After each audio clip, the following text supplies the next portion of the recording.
আচ্ছা, আজকে তোমাদের জন্য একটা চ্যালেঞ্জ আছে। 5 সেকেন্ডের মধ্যে কে পলিথিন খুলে দেখাতে পারবে? দেখি, শুরু করো।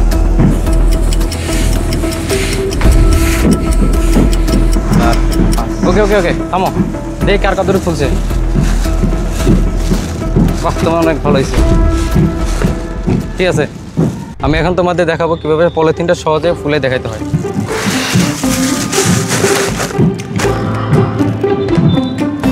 আপনি এটা এত সহজে কীভাবে করতে পারলেন?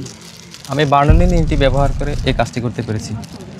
বার্নৌলির নীতি ব্যবহার করে আমরা আরও কিছু মজার এক্সপেরিমেন্ট করতে পারবো। যেমন দুটি কাগজের মাঝে ফু দিলে এটা কাছাকাছি চলে আসে। এয়ার পাম্প এর উপর একটি পিং পং বল রাখলে বলটি শূন্যে ভাসে।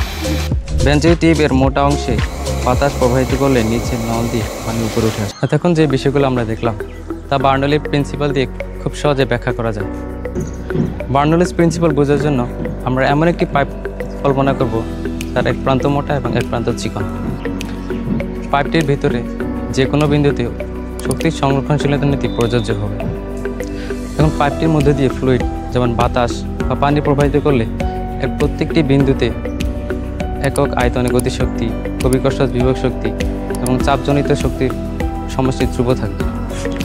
অর্থাৎ প্রবাহের ঘনত্ব রো এবং পাইপের যে কোনো বিন্দুতে বেগ ভি এবং চাপ পি হলে আমরা বলতে পারি half rho V square plus rho G H plus P equal to constant হবে।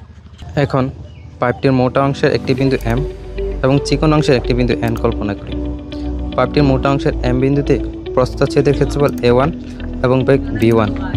চিকন অংশের এন বিন্দুতে প্রস্থচ্ছেদের ক্ষেত্রফল A2 এবং বেগ V2। দুই অংশের আয়তন সমান হওয়ায় A1 V1 equal to A2 V2 হয়। যেহেতু A1 গ্রেটার দ্যান A2 সুতরাং V1 লেস দ্যান V2 হতে হবে। এম বিন্দুতে প্রবাহের বেগ V1 ও চাপ P1 এবং এন বিন্দুতে প্রবাহের বেগ V2 চাপ P2। এখন এই পাইপের মধ্যে দুটি বিন্দু এম ও এন এর ক্ষেত্রে বার্নৌলির নীতি হবে half rho V1 square plus rho GH plus P1 is equal to half rho V2 square plus rho GH plus P2। ভূমি থেকে বিন্দু দুটির উচ্চতা সমান হয়ে উভয় পাশ থেকে রো GH কাটা যায়। আমরা আগে থেকে জানি V1 লেস দ্যান V2, সুতরাং P1 গ্রেটার দ্যান P2 হবে। পলিব্যাগে মুখ লাগে ফু দিলে শুধুমাত্র ফুসফুসে বাতাসটুকু পলিব্যাগে ঢুকে, যার কারণে পলিব্যাগ খুলতে দেরি হয়। অপরদিকে পলিব্যাগ দূর থেকে ফু দিলে বাতাসের বেগের কারণে এখানে নিম্নচাপ বিরাজ করে, যার ফলে আশেপাশের যাবতীয় সব বাতাস পলিব্যাগে প্রবেশ করে এবং পলিব্যাগ খুব দ্রুত ফুলে ওঠে। ভেন্টিটিউবের যে কোনো এক প্রান্তে আমরা যদি বায়ু প্রবাহিত করি তাহলে মোটা অংশে বায়ুর বেগ কম থাকে এবং চিকন অংশে বায়ুর বেগ বেশি থাকে। ফলে চিকন অংশে বায়ুর চাপ কমে যায় এবং নিচের নলটি যদি পানিতে রাখা হয় তাহলে পানি উপরে উঠে আসবে। দুটি কাগজের মাঝে বায়ু প্রবাহিত করলে এদের মাঝখানে নিম্নচাপের সৃষ্টি হয়, পাশে উচ্চচাপ বিরাজ করে।